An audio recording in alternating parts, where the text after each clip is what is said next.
Afronautas, boa noite. Sejam todos muito bem-vindos, todas muito bem-vindas, todos muito bem-vindos a mais uma transmissão ao vivo do Pensar Africanamente. E hoje aquela coluna, deixa eu colocar aqui para vocês só para lembrar, nossa história conta. Essa parceria riquíssima com a rede de historiadoras negras, historiadores negros, que a gente aguarda mensalmente essa possibilidade de ir preenchendo as lacunas, de ir combatendo o silenciamento, o desvirtuamento da nossa história, através da riqueza do trabalho dessas pessoas que integram a rede de historiadoras negras e de historiadores negros. Deixa eu cumprimentar rapidamente o pessoal que já chegou aí. Eu vi que Lerê Virgínia, da Itália, passou mais cedo, deixou um comentário. Irene Zilda também. Sirius Oliveira, boa noite, canal Pensar Africanamente. Estaremos no canal daqui a pouco. É uma estratégia, viu, gente? Generosa dessas pessoas que acompanham o Pensar Africanamente, que é passar mais cedo, passar um dia antes, deixar um comentário e nos ajudar a impulsionar os algoritmos que tendem a não dar muita visibilidade às nossas pautas. Então, quanto mais vocês interagem, antes, já dá seu like, já comenta, compartilha. Quanto mais vocês interagem, mais a gente vai empurrando os algoritmos a reconhecer a importância das pautas que nós trabalhamos. Muito bem. Bárbara Porfírio está aí na moderação do chat. Muito obrigada, Bárbara. Ela dialoga com vocês, nos ajuda a não perder as perguntas e comentários que vocês tiverem para colocar. Marinoeli, dizendo convite aceito, que as histórias e a história contem. Boa noite a todos e todas, sempre conosco aqui. Muito obrigada, Marinoeli. Cláudia Barbosa, boa noite. Estou aqui com humildade para aprender e, de repente, ensinar também, né, minha querida? Porque aqui é assim, as pessoas estão no chat, às vezes trazem também suas contribuições e a gente vai numa troca riquíssima, nos fortalecendo mutuamente. Sandra Maria, vamos ver quem mais está aqui. E professora Ilma Fátima de Jesus, dizendo boa noite, nossa história conta. Professora Ilma, que é do MNU Maranhão, e que tem um trabalho muito importante, tanto como gestora pública, que ela já atuou como gestora pública, não sei se está nesse momento, como professora mesmo, na questão da implementação da Lei 10.639, e na educação, na promoção da educação antirracista. Muito obrigada, professora Ilma. Gente, é assim, a gente começando, conversando com vocês e vocês compartilhando e arrastando geral para cá, né? Nós estamos no YouTube, no Pensar Africanamente, estamos no Facebook também, no Pensar Africanamente. Onde você estiver, já dá seu like, já compartilha e vai arrastando geral para cá para fortalecer esse nosso encontro de hoje. Enquanto isso, já puxando aqui para a sala, Betânia e Dandara e Marcelo. Betânia, vocês sabem, né? Ela é a pessoa que intermedia a organização dessas nossas atividades aqui, nessa parceria com a rede HN. Então, mensalmente, ela está aqui conosco, e é ela que tem esse trabalho de aglutinar e ver quem pode, quem não pode, na data tal. Olha a cara que ela fez, ó. A cara de que, gente, dá trabalho, eu sei bem como é que é isso. Quem vai poder, quem não vai poder, tal dia, tal horário, ou quem pode hoje, amanhã já desiste, vi minha agenda, não vou poder. É assim mesmo, o processo de organização, e no caso da nossa parceria com a rede, ela é quem faz toda essa costura para dar certo o nosso encontro aqui. Eu vou tirar aqui o banner, que vocês já sabem, a nossa coluna, a nossa história conta que está aqui hoje acontecendo, e aí a gente tem mais espaço na sala. Deixa eu fazer aquela apresentação formal, resumidíssima, das pessoas que vão fazer o diálogo aqui. Vocês sabem que é sempre uma apresentação muito resumida, porque a trajetória dessas pessoas é grandiosa. Bom, Betânia Pereira mestre em História pela Unicamp. Vocês já devem ter acompanhado também quando ela veio ao canal para a gente dialogar a questão do Haiti, que é o trabalho que ela desenvolveu. Dandara Matos, doutoranda em História pela Unicamp, integrante do grupo de pesquisa África em Pauta na Universidade Federal do Recôncavo Baiano. Marcelo José Domingos, mestre em História pela Universidade de Brasília, doutorando na Universidade do Texas. Já disse a vocês, na moderação do chat hoje, Bárbara Porfírio, ela que está aí conversando com vocês. Manuel dizendo, pelo acolhimento, pelas partilhas preciosas, pelo enriquecimento de ideias e narrativas e por tudo mais, serei sempre eu a agradecer. Caroline Barroso, o pessoal chegando, é assim, a gente vai começando, o pessoal vai chegando. E quanto mais vocês compartilham, mais pessoas lembram que está na hora de aquilombar aqui no Pensar Africanamente. Eu já vou passar para a Betânia, para que ela faça aquela introdução representando a rede HN. Bem-vinda de volta, Betânia, é contigo. Oi, gente, boa noite. Silvani, boa noite. Obrigada pelo acolhimento. É verdade, tem hora que a gente vai organizar e tudo dá uma desandada, mistura com as tarefas do dia, mas estamos aqui todo mês, porque a gente tem esse compromisso com o público incrível que a Silvani consegue puxar, e a gente não deixa essa bola cair, não. Bom, primeiro eu agradeço todo mundo que está aqui assistindo a gente, o Pensar Africanamente, que está sempre com esse espaço aberto, que é tão importante para a gente continuar essa ação que começa no Guelé 10, começa no Cult, e a gente continua por aqui.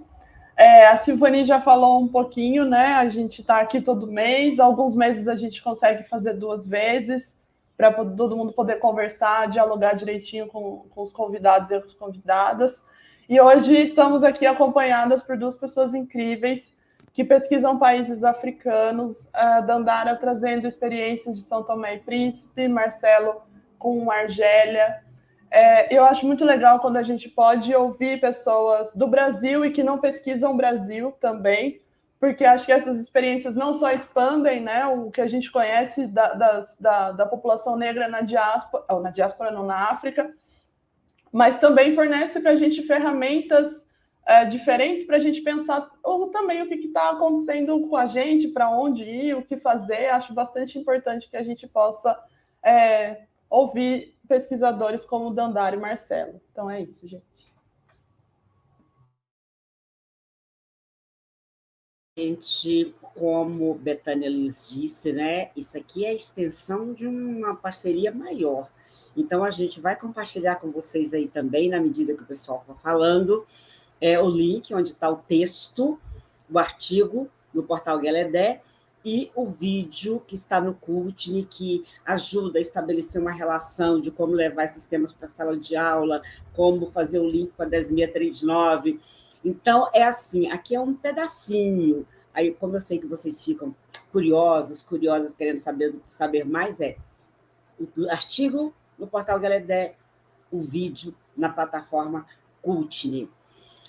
Então, pela ordem, deixa eu ver, a gente começa com Dandara. E aí, Betânia, lembrando, né, que a gente são pessoas brasileiras pesquisando África. Eu vou aproveitar e avisar o pessoal aqui das nossas relações na África, embora já seja noite adentro, talvez até já estejam dormindo, mas de repente alguém corre para cá. Dandara, muito bem-vinda, muito obrigada, é contigo. Boa noite a todos que estão presentes, todas e todos presentes aqui com a gente no canal, Pensar Africanamente. Muito obrigada pelo convite, Silvani, por permitir, né, que a gente possa compartilhar com vocês as nossas pesquisas, os nossos desenvolvimentos, né, em conhecimento de determinados países africanos, né, no meu caso, São Tomé e Príncipe. Obrigado, Betânia. Obrigado, parceiro dessa noite aqui na mesa, Marcelo Domingos. E já começo dizendo, né, que eu acho que essa é uma das coisas assim, bastante interessantes, que é pensar a África, né, estudar a África mas não dentro do roteiro que a gente está bem acostumado também, né? Que são muitos pesquisadores mexendo com Angola, com Moçambique, aí do independência e pós-colonial, e a gente tem aqui, eu acho que hoje, o prazer de ouvir eu falar de São Tomé e ouvir falar sobre a Argélia. Eu acho que é uma oportunidade realmente única. Bem, o meu texto no portal Guelé 10, né, no coluna Nossas Histórias, foi a voz de um governo, né, o jornal Revolução, no governo de São Tomé e Príncipe, né, para São Tomé e Príncipe, e ele é um recorte, né, um resumo do que foi a dissertação do meu mestrado, que foi feito em Lisboa, no Instituto Universitário de Lisboa, né, o ISCTE. E eu desenvolvi uma pesquisa para analisar o jornal, que é um jornal pós-colonial, né, um jornal do governo colonial de São Tomé ou pós-colonial de São Tomé e Príncipe, para entender a dinâmica do que estava acontecendo naquele momento de independência e como é que o jornal retratava isso, né? Mas antes de eu começar a falar de uma forma mais direta sobre a pesquisa que o texto, da onde sai o texto, eu vou situar um pouco São Tomé, né? São Tomé e Príncipe são duas ilhas, uma São Tomé e a outra Príncipe, que ficam na região do Golfo da Guiné, né? Então, é um país insular de colonização portuguesa. Eu sempre gosto de, quando converso, eu sou professora de educação básica, que eu converso com os meus alunos, eu sempre digo para eles que pensar a colonização, a gente não pode ter como partir da colonização brasileira só, né? Cada ação do colonialismo em um território, ele vai agir de forma diferente, mesmo que o agente colonizador seja o mesmo. Então, pensar a colonização de São Tomé e Príncipe não é a mesma forma de se pensar a colonização em Angola, que está ali pertinho, em Moçambique ou no Brasil. Mas não significa, né, que esses sujeitos não vão interferir um no outro. Então, São Tomé e Príncipe vai ter o seu território habitado, e aí eu não coloco invadido, coloco habitado, porque ele não eram ilhas habitadas, então, diferente de outros territórios explorados pelos portugueses, as ilhas de São Tomé e Príncipe elas não eram habitadas, então elas vão passar a ser habitadas no processo da colonização. Às vezes eu até digo, né, é um laboratório, é um teste, laboratórios que eles já vinham fazendo pelas ilhas ao contorno do continente africano, como a Ilha da Madeira, como a Ilha de Cabo Verde, e é um território que vai permitir a exploração de manufaturas e, claro, do processo também do tráfico de escravos que já estava vigente, que era um comércio, né, em grande expansão, e ele vai permitir, esse laboratório permitir essas experiências portuguesas para delimitar aí como que seria essa colonização. Então, São Tomé e Príncipe vai ser colonizado tendo como principal atividade econômica no primeiro momento a manufatura da cana-de-açúcar, né? Então, essa cana-de-açúcar na exploração, que vai perder um pouco de lugar no momento em que o Brasil desenvolve melhor essa produção da cana-de-açúcar. Então, os portugueses, eles meio que abandonam essa estrutura econômica nas ilhas e deixam as ilhas como entreposto colonial, um entreposto que tinha ali a principal função mesmo de dar um suporte para o tráfico de escravos, ocorrendo principalmente em direção ao Brasil, né? Então, nesse momento, eu estou aqui fazendo um breve resumo para poder chegar na minha pesquisa, né? Porque são 500 anos de colonização. Então, nesse momento de abandono econômico, que a gente pode colocar assim, a gente tem um controle maior das pessoas tidas depois como nativos, né? Que os nativos dessas ilhas vão ser a junção aí do processo da mestiçagem mesmo, né? Do colono branco com as negras escravizadas africanas, e de um processo mesmo de política da metrópole portuguesa, né? Já que, como não eram ilhas habitadas, o relacionamento, mas não pensem aqui em um relacionamento amoroso, nada disso, né? Mas o processo de habitação dessas ilhas vão se dar por esse processo que a gente pode deixar aqui bem claro como violento também, mas desse encontro do colono branco com as africanas escravizadas, e que aí vão instituir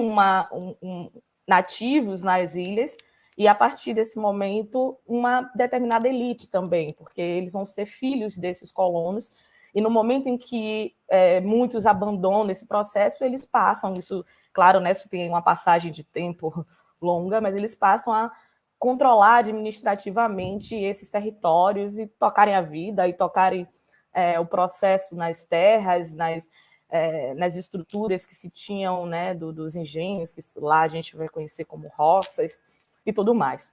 Com a independência do Brasil, Portugal perde, né, sua principal colônia e da onde tirava a principal renda, e ele vai ressignificar a colonização no continente africano, né? Então, eles retomam ao continente africano com mais força, não significa que em nenhum momento eles vão sair, mas é bom lembrar que o momento da colonização, da descolonização, né, da independência do Brasil, a gente já está no século XIX, e a gente começa um processo de colonização no continente africano que a gente vai chamar de tardo colonialismo, né? Que é um colonialismo diferente dos momentos que estavam vivendo, que viveram o continente americano, né? Então começa uma exploração e ocupação maior dos territórios, principalmente do interior do continente africano. E Portugal vai cumprir também nessa etapa, apesar de que de todos os países que exploraram o continente, eles estavam mais inseridos, né, mas eles vão adentrar o território. Então, enquanto se estava na costa, eles passam a adentrar o território. Em São Tomé e Príncipe, eles passam a investir de novo no processo das manufaturas, né, das plantações, para dali sair a estrutura econômica. Então, começa aí uma exploração que alguns historiadores vão chamar de segunda colonização em São Tomé e Príncipe, e a gente vai ter aí o café e o cacau. Esse é o mesmo período que a gente começa já uma discussão muito ampla sobre processos de fim do tráfico e de abolição da escravatura, e Portugal vai estar dentro desse contexto, e no final do século XIX, a abolição da escravatura ela chega. É interessante a gente pensar, porque a Constituição de São Tomé, para a gente pensar os sujeitos que estão ali inseridos, é um pouco diferente do que a gente está acostumado a pensar. Então, a gente tem uma elite negra dentro desse contexto, a gente tem os colonos brancos portugueses, a gente tem os escravizados que vão vir de outras partes do continente, a gente vai ter também os povos angolares, né, de etnia angolar, que não são escravizados propriamente dito daquele período, mas são ex-escravizados, e aí o passar da sua história vai dar em que eles vão vir de um naufrágio de Angola, né? O carregamento deles vão naufragar nas ilhas, e eles vão ocupar uma parte da ilha mais distante, mas eles não vão ser escravizados de novo. Então a gente tem a etnia forro, que são os filhos dos colonos, né, com as escravizadas. E isso naquele período, naquele momento, porque já se reconstituiu muito desses processos de etnia em São Tomé, e a gente vai ter os angolares e vamos ter os escravizados. No pós-abolição, né, de São Tomé e Príncipe, se tem o problema dos trabalhos, né, e quem vai trabalhar.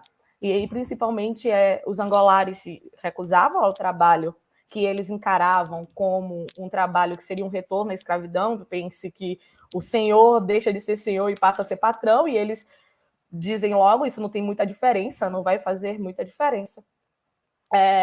E aí eles vão, a própria elite, né, negra que existia naquele momento também se recusa e diz que naquele momento, aquele espaço, aquele local de trabalho era remeter, na verdade, todo o choque dos povos que estavam, dos povos vivendo ali em São Tomé, era que o trabalho nas roças continuariam a remeter à ideia da escravidão. Então, eles não se submeteriam a esse processo. E não se submeter a esse processo vai levar São Tomé, Portugal a instituir os contratos de trabalho, né, que a gente depois vai conhecer aí como os trabalhos forçados, e que é um amplo processo de pesquisa, e tem vários historiadores se debatendo sobre isso para entender como que Portugal vai conseguir, ao mesmo tempo que contrata, né, sujeitos em Angola, em Moçambique, em Cabo Verde, instituir as relações que, quando a gente vai comparar, perceber que as práticas eram do período da escravidão. Né? Então, as pessoas eram, no papel, contratadas, mas, na suas grandes maiorias, não retornavam para o local de origem, da onde eles saíram. Seu dinheiro, quando tinham, eram confiscados pelos próprios contratadores. Eles apanhavam, eles dormiam mal, era trabalho de domingo a domingo, eles não saíam da região das roças,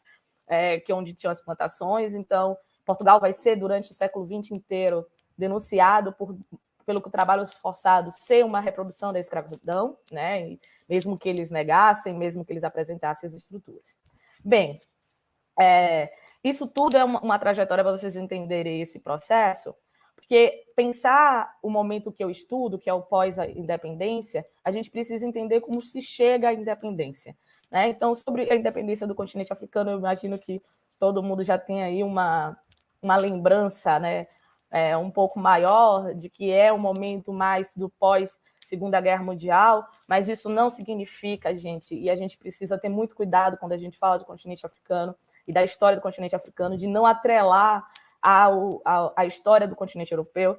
Começou a independência, os processos de independência porque teve a Segunda Guerra Mundial e os africanos foram lá lutar. Não. O processo de independência existiu desde o momento que os europeus invadiram os territórios e passaram a ocupar aqueles territórios, porque a resistência estava ali de ambas as partes, de todas as formas. E isso é importante quando a gente fala de resistência. A resistência não é só pegar em armas. Então, a gente vai constituir aí vários modelos de resistência que vão se intensificar, né, no pós-Segunda Guerra Mundial, e que vai levar ao processo de independência desses países no continente africano. Em São Tomé e Príncipe, né, que fazia parte aí do grupo, que fazem parte até hoje, mas naquele momento, né, do grupo de países explorados por Portugal, que debatiam e discutiam como seria esse processo de independência, como é que aconteceria esse processo de independência. Ao contrário dos outros países, como Moçambique, Guiné-Bissau e Angola, São Tomé e Príncipe não vai ter guerra no seu território. Né? Então, é um processo de independência que vai acontecer nas bases políticas, na base da denúncia, no apoio dos outros países que estão em guerra e apoiando também esses países que estão em guerra, e no apoio dos países que já estavam independentes, no apoio da ONU, no apoio de países estrangeiros que vão compactuar com os ideais de independência de São Tomé.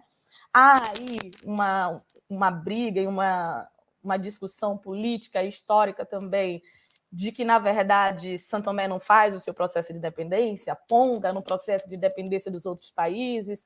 Os nacionalistas santomenses vão contra disso, mas é interessante a gente pensar que muito também desse levantado são por historiadores brancos portugueses. Então, saber quem está escrevendo é importante, né? Porque a gente, às vezes, acaba comprando uma discussão, um discurso que não é produzido, né, com boas intenções, mas sim, dentro de todo o processo, as guerras de independência contra Portugal vão acontecer de 1961 a 1974, quando, por enfraquecido, e isso é um outro ponto que eu queria muito ressaltar, e eu falei lá na coluna, quando enfraquecido o Estado Novo, a política, o regime de Estado Novo de Portugal, quando enfraquecido esse regime por causa das guerras acontecidas em África, acontece o golpe dado pelos militares, que a gente conhece como Revolução dos Cravos, e derruba o Estado Novo.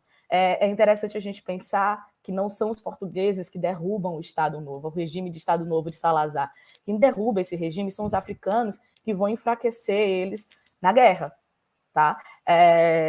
Amílcar Cabral já dizia isso: se vocês, portugueses brancos, que são contra, né, esse regime, não apoiarem as nossas causas, vocês não vão conseguir se livrar desse regime fascista, ditatorial, porque a máquina que levanta esse regime é o colonialismo. Então, só derrubando o colonialismo, vocês vão conseguir derrubar o regime. E dito certo, né? O colonialismo cai porque ele já estava enfraquecido das guerras. e começa a se discutir o processo de independência.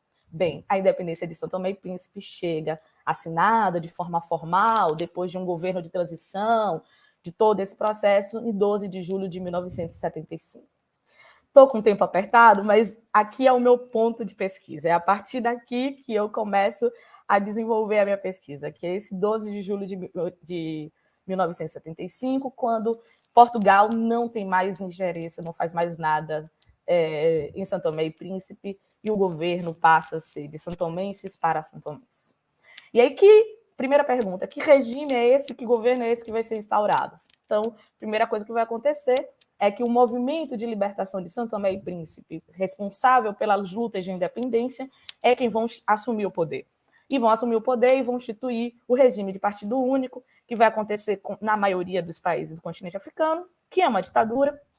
Eles vão argumentar, né, o próprio Pinto da Costa, Manuel Pinto da Costa, que vai ser o presidente naquele momento, vai argumentar que aquele era o melhor momento para que o país não entrasse num processo de guerras e disputas, mas a verdade é que você acaba tendo um período muito longo desse regime de partido único, né? Então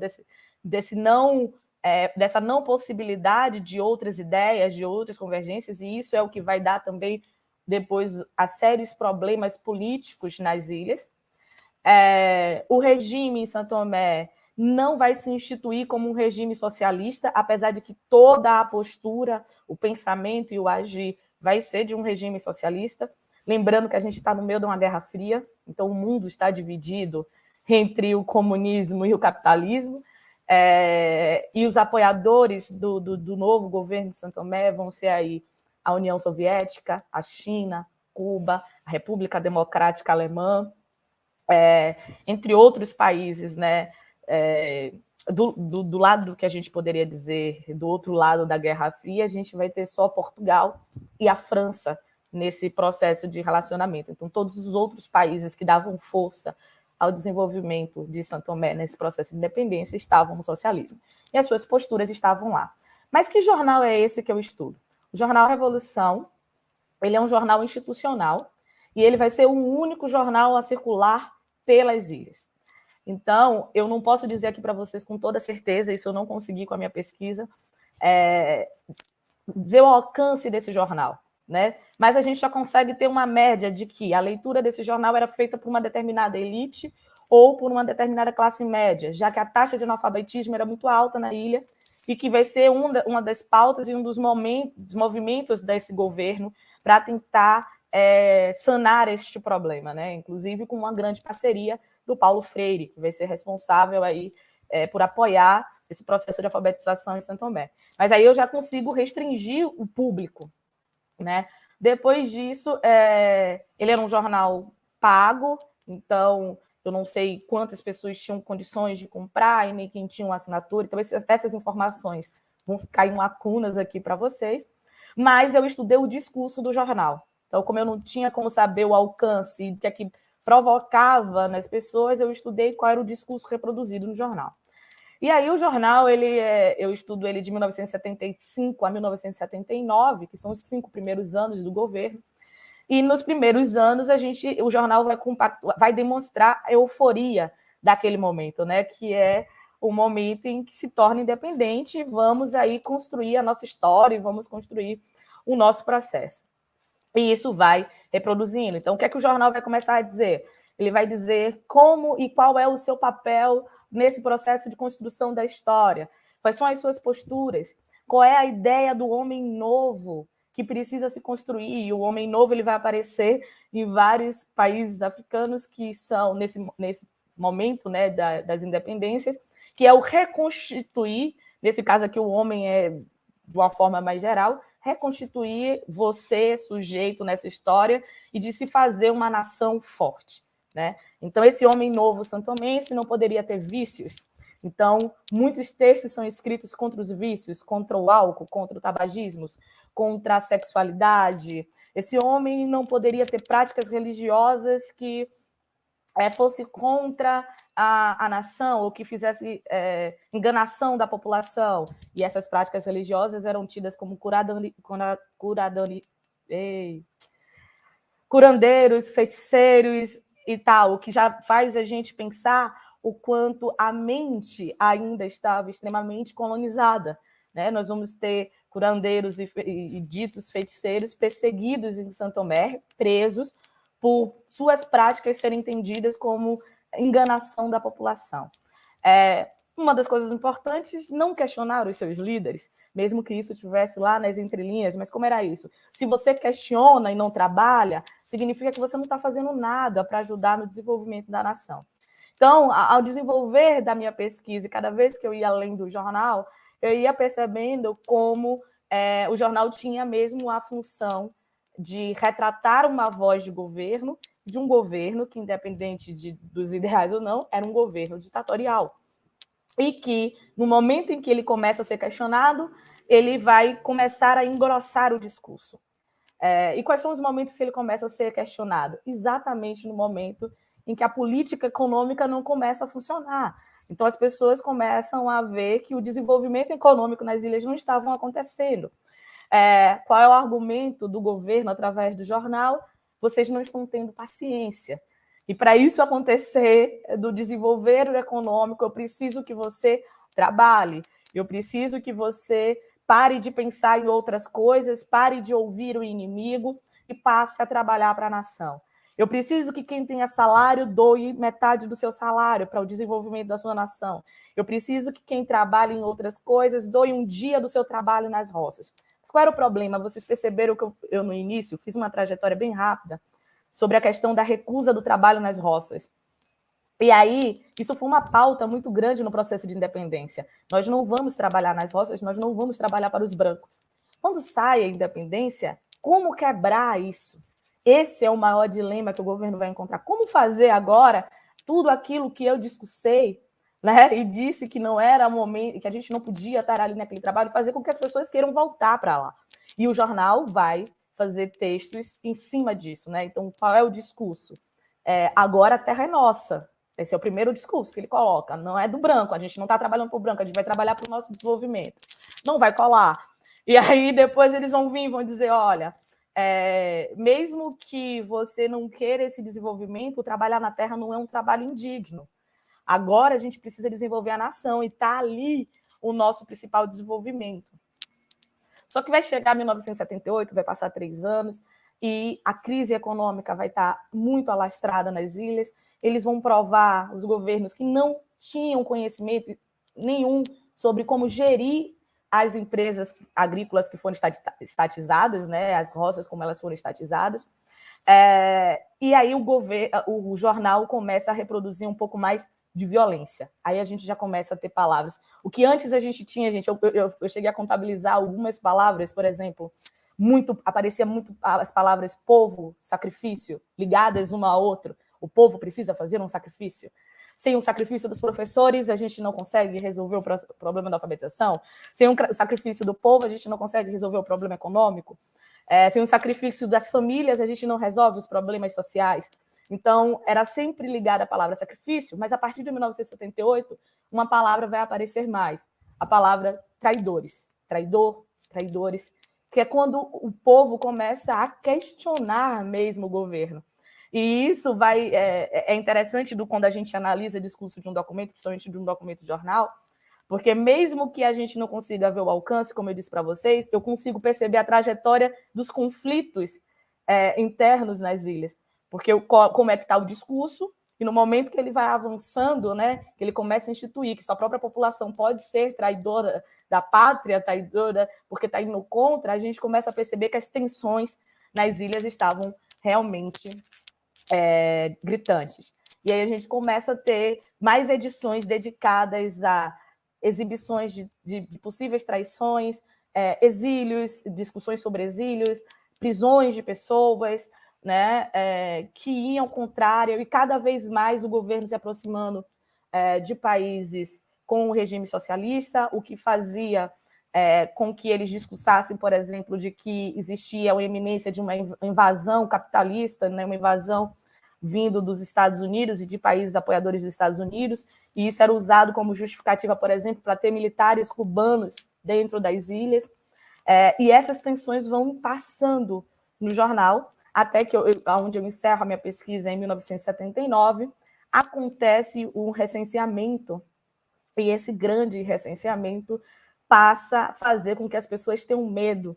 É engraçado porque os recenseamentos, se a gente for estudar no decorrer de muitas histórias de vários povos, não só dos povos africanos, a gente vai sempre perceber algumas semelhanças da desconfiança do povo para o governo e o que é que eles vão fazer com aqueles dados e com aquelas informações.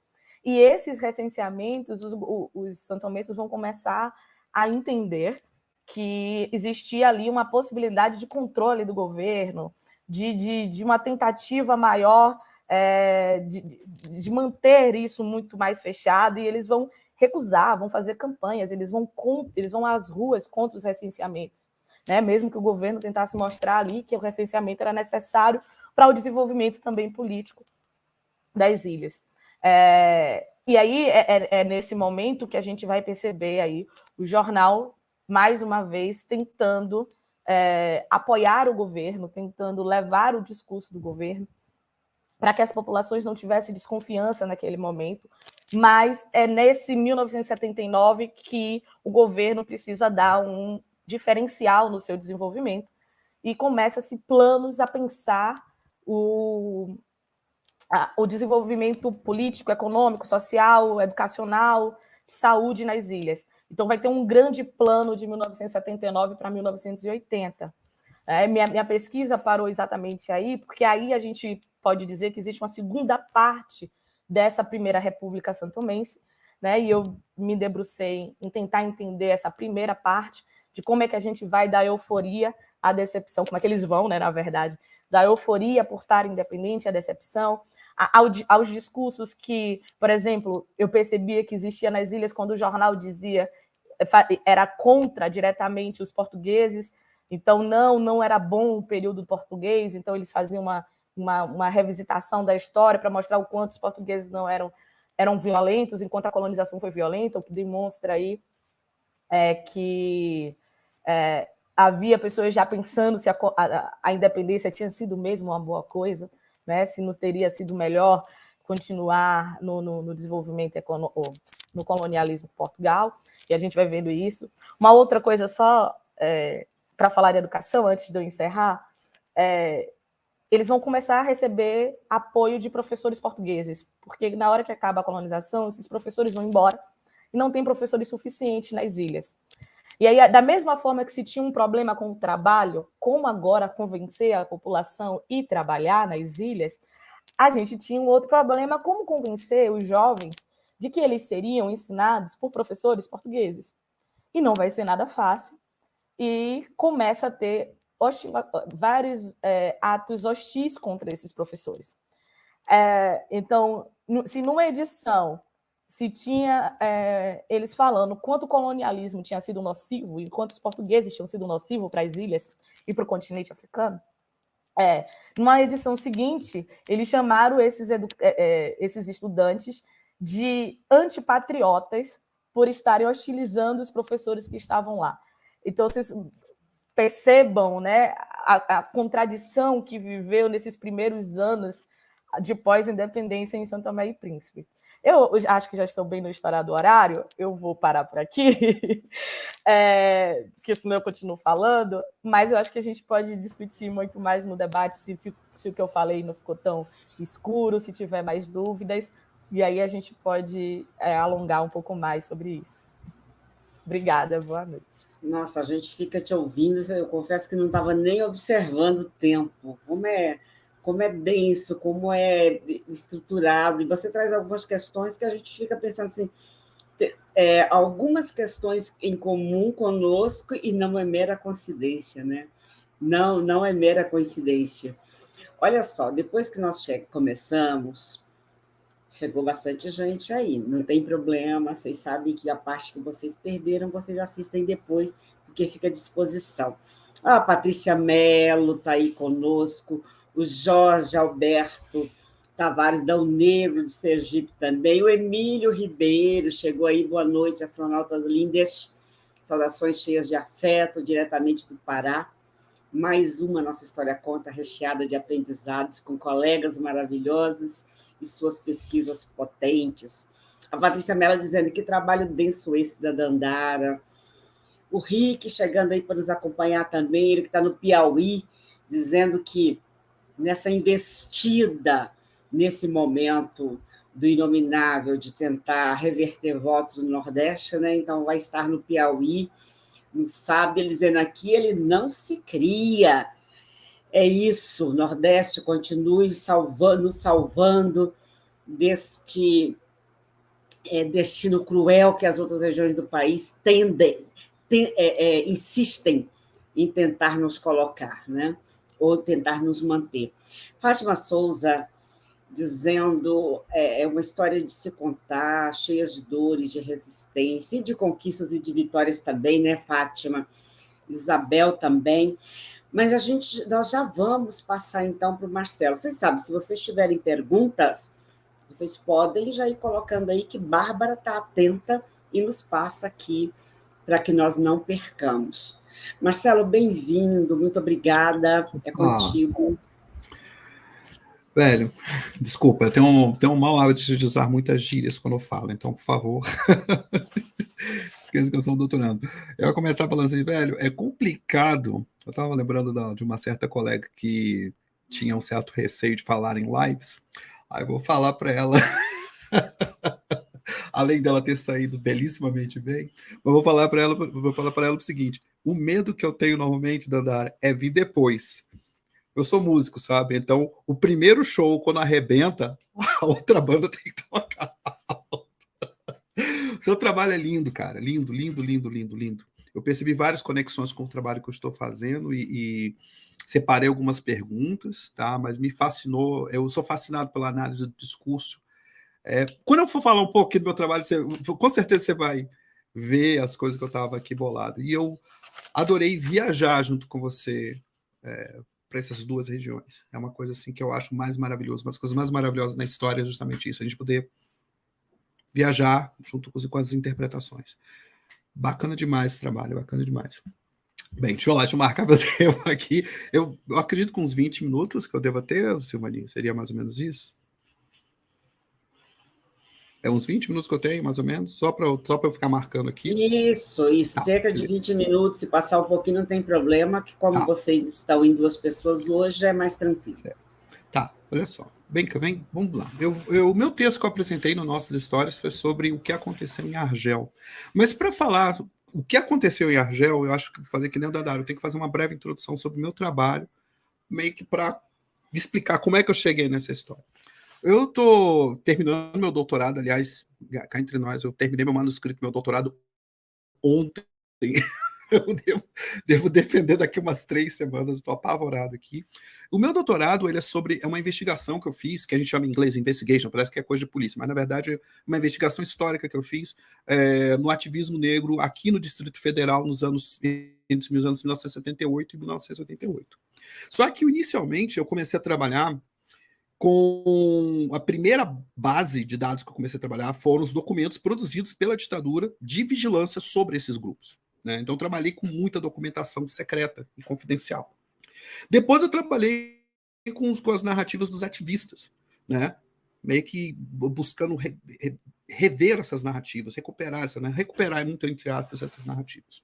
Pois bem, nesse meu trabalho com a documentação, especialmente com a documentação do Estado sobre o ativismo negro, eu vi algumas coisas que estavam me incomodando nos últimos anos, várias delas, várias.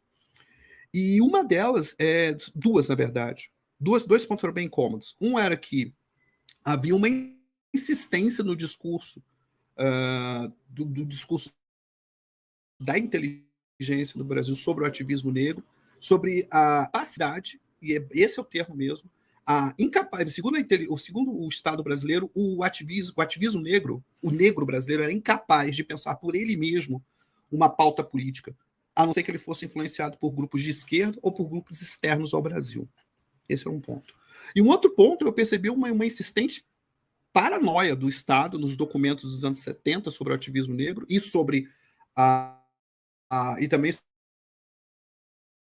sobre os grupos de esquerda, da suposta influência dos panteras negras no Brasil. Isso é um ponto que volta e meia Aparecia no meu trabalho. Eu era muito incomodado com isso. E um terceiro ponto que também me deixou bolado era o seguinte: é que os documentos da vigilância sobre o ativismo negro nos anos 80, na virada dos anos 80, traziam uma informação que eu achava muito interessante, uma relativa resistência dos partidos, especialmente dos anos 80, lidarem com a pauta, com as demandas raciais naquele momento. Eram 3 pontos que eu achava muito estranhos. Eu não conseguia exatamente explicar por quê, mas eu achava muito estranhos. Marcelo, E aí, está travando. para entrar como bolsista num outro. Sim. Marcelo, Opa.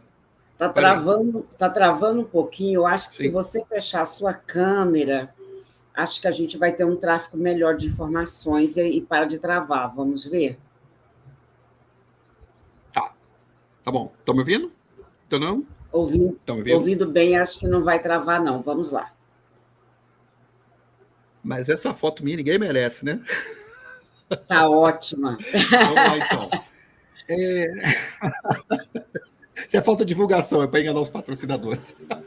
Pois bem, então eu tinha esses 3 elementos que me incomodavam. E nesse contexto eu fui convidado para ser bolsista num organismo dentro da universidade chamado Centro de Estudos para Raça e Democracia, o CSRD. E eu tinha de produzir um paper original de 30, 40 páginas.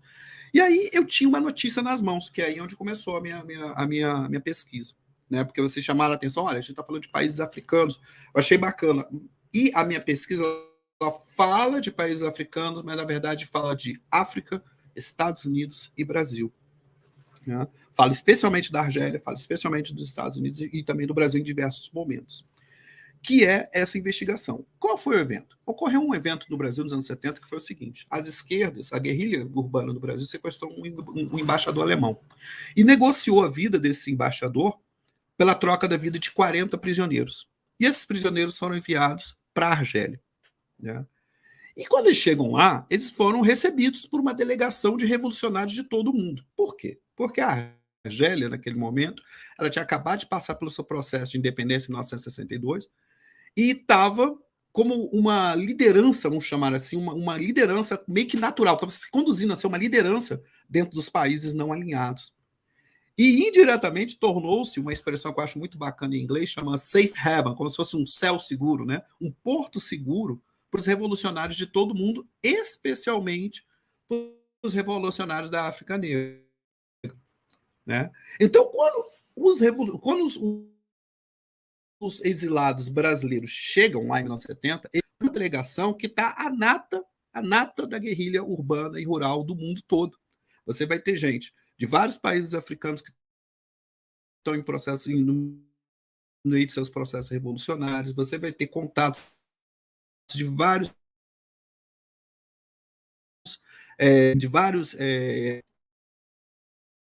vamos.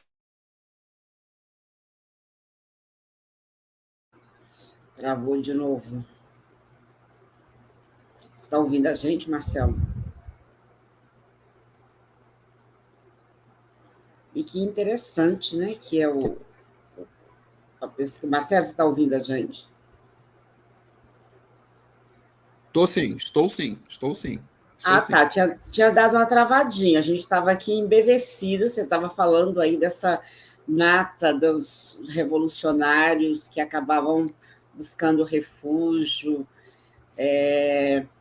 em Argel, e aí, de repente, deu uma travadinha. Por favor, continua.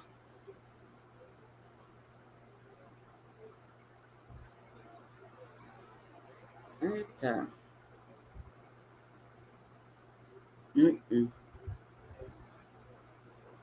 Marcelo? Quando a internet resolve tentar nos passar rasteira, é uma coisa. Vamos dar um tempinho aí para ver se ele consegue reconectar. E estava assim, super interessante também o trabalho e a pesquisa que ele faz. Deixa só adiantar para vocês, enquanto a gente aguarda o Marcelo se reconectar, que sábado nós vamos dialogar sobre Fascismo e racismo no Brasil, as duas faces do mesmo ódio. E vão estar conosco Dalila Negreiros, Dona Diva Moreira, e realmente a conexão dele caiu. Dona Diva Moreira vai estar conosco também, e a Carolina, deixa eu só ver, é isso mesmo, Carolina Pereira, ia falando Caroline, e a Carolina Pereira vão estar conosco nesse diálogo. Acho que é um tema muito pertinente, muito relevante para esse momento que nós estamos vivenciando no Brasil, e será a nossa última transmissão ao vivo no mês de outubro, porque nós vamos dar uma paradinha, vamos para o corpo a corpo, porque é necessário. Voltou, Voltei. Por favor. Ai. Como diria Carmen Miranda, disseram que eu voltei americanizada, mas acontece que essa conexão me deixa na mão. Mas parece que deu uma melhorada, viu? Eu arrumei o jeito aqui, eu conectei aqui em outra coisa. Vamos ver se melhora. Bem, tá bom. Eu estava falando sobre guerrilheiros, Argélia, etc. Né? Então, gente, o que me chamou a atenção nessa notícia são várias coisas que me chamaram a atenção. Uma delas é que isso foi uma notícia de jornal. No Brasil, a gente estava no meio de uma ditadura, entende? Ao mesmo tempo que a repressão, internamente, secretamente, tentava ver conexões com os Panteras Negras, tentava achar qualquer conexão que ela nunca, de fato, achou, isso saiu no jornal em 1970. Eu achei isso muito interessante. Eu falei, como assim? Estão procurando conexões. Olha a conexão aí, né? E um outro ponto que eu também achei interessante é grande parte dos guerrilheiros que estavam lá foram pessoas que depois voltam para o Brasil e vão fazer parte da composição, direta ou indiretamente, de grande parte do que nós chamamos da esquerda brasileira nos anos 80. Né? E aí eu comecei a me perguntar, peraí. Por que esses grupos de esquerda nos anos 80 tinham tanta dificuldade de lidar com a questão racial? Talvez, penso eu, aí eu fazendo minhas hipóteses, talvez porque eles nunca tivessem tido contato com esse tipo de discussão. Talvez. Mas só que no momento da história, a gente consegue precisar um momento na história em que a classe média branca brasileira de esquerda teve contato com uma perspectiva diferente de marxismo. Isso aconteceu na Argélia, né? Em 1970. Por esse motivo, o meu artigo ele tem esse título enigmático, né? O que aconteceu em Argel? Porque é uma preocupação minha, tipo, olha, veja bem, o que pode ter acontecido dentro daquela cidade, naquele momento ali, que você tem literalmente a nata revolucionária do terceiro mundo, e nós, brasileiros, indiretamente, tivemos contato com eles. Então, o que aconteceu? Que contatos foram feitos? Que troca de figurinhas, vamos falar assim, aconteceu nesse momento, né? E aí eu organizei minha apresentação, como eu comentei com vocês, minha apresentação está toda em inglês, né? Então, basicamente, a discussão a minha investigação foi essa, né? Minhas perguntas iniciais. E aí, como historiador, eu já arrumei minhas fontes. Falei, vamos arrumar essas fontes aqui, vamos ver como é que a gente faz. Eu já tinha uma base de dados que eram os documentos produzidos pelo Sistema Nacional de Informações, pelo Centro de Informações do Exterior, CIEX, sobre o monitoramento dos nossos exilados lá no exterior. Mas aí eu pensei assim, cara, eu estou nos Estados Unidos, eu vou tentar buscar uma base de dados que não seja tão óbvia assim e seja, de certo modo, inédita para mim. Aí eu pensei, se no Brasil a gente trabalha com o CIEX, que é o Centro de Informações do Exterior, como que os Estados Unidos trabalha com as informações do exterior? Eu fui nessa pergunta bem boba, né? Não deu outra. Eu tive de investigar, e foi uma coisa que eu fiquei muito nervoso quando eu fui fazer isso, mas eu tive de investigar na base de dados da CIA. Simplesmente tive de meter minha cara nos arquivos da CIA para ter que investigar. É aquele momento que a gente fala assim, meu Deus, eu tenho o melhor serviço do mundo, eu sou historiador e eu vou meter minha cara nessa documentação secreta para ler. Né? Foi um delicioso mergulho que eu tive de dar, né, naquele momento, em cima de uma documentação que para mim era completamente inédita, né, que era sobre a CIA no exterior. Aí eu comecei a comemorar, falei com o meu orientador, estou olhando os papéis da CIA, essa coisa toda. Só que comecei a esbarrar em vários problemas, porque eu tinha de preparar esse paper E tinha um tempo fixo, né? Tinha um tempo certo para terminar esse paper. E eu comecei a ver uma série de problemas no paper que, tipo assim, não eram problemas, na verdade. Na verdade, começaram a se apresentar novas questões durante a minha investigação que estavam deixando evidente para mim que aquilo não poderia ser um paper, daria algo muito maior, mas eu não teria tempo para tanto. Né? Por esse motivo, o paper que eu apresentei foi um paper inconcluso e o artigo que eu apresentei no Nossas Histórias, ele começa com uma interrogação e termina com uma interrogação. Até os colegas nossos da editoração falam, olha, cara, tipo assim, como é que você vai apresentar um negócio com interrogação? Então eu falei, olha, tem um porquê. Né? O que acontece? Eu vejo o caso do trabalho da professora Dandara, esse trabalho belíssimo. Né? Com todo respeito à Dandara, porque não é um problema, não é uma coisa que eu vejo só no trabalho da Dandara. Mas a Dandara vai entender o que eu quero dizer. E todo mundo que escreve, né, vai entender. A gente não fala do processo que nós temos da escrita. Entendeu? Ele não fala desse processo. Então, eu dizia para eles o produto pronto, ó, tá aqui. E eu fiz questão de apresentar esse texto no Nossas Histórias como um texto com tantas pontas soltas para falar justamente dessa dificuldade que a gente tem. E que é uma dificuldade, mas não é exatamente uma coisa ruim. A gente fica contente de ter descoberto um nicho. Qual foi o nicho que eu descobri? Olha só. Quando eu começo a investigar os documentos do Brasil sobre os exilados no exterior e os documentos do Brasil sobre a influência dos Panteras Negras, eu vou chegar à seguinte conclusão. O argumento dos Panteras Negras é apresentado nos documentos secretos como uma parte da retórica do Estado em reafirmar a incapacidade do ativismo negro brasileiro pensar por si mesmo. Entendeu? Porque eles nunca encontraram, de fato, uma evidência da influência dos Panteras Negras no Brasil. Eles não encontram. Apesar de ter saído no jornal, literalmente, em 1970. Agora, já nos documentos da CIA, encontrei um outro problema. Né? O problema é o seguinte. O problema é que a CIA ela não pode investigar, diferente do CIEX, a CIA não pode investigar os americanos no exterior. Olha que situação. A situação é complicada, porque os Panteras Negras que estavam no exterior, eu acho que eu não falei esse detalhe, os Panteras Negras que estavam no exterior, eles estavam fugindo da justiça americana, que era o caso do Eldridge Cleaver, né, que era o ministro da informação dos Panteras Negras, a esposa dele, Kathleen Cleaver, que é a grande ativista Kathleen Cleaver, e uma galera de 20, 30 Panteras Negras estavam fugindo da justiça. Então você tem uma situação legal muito complicada.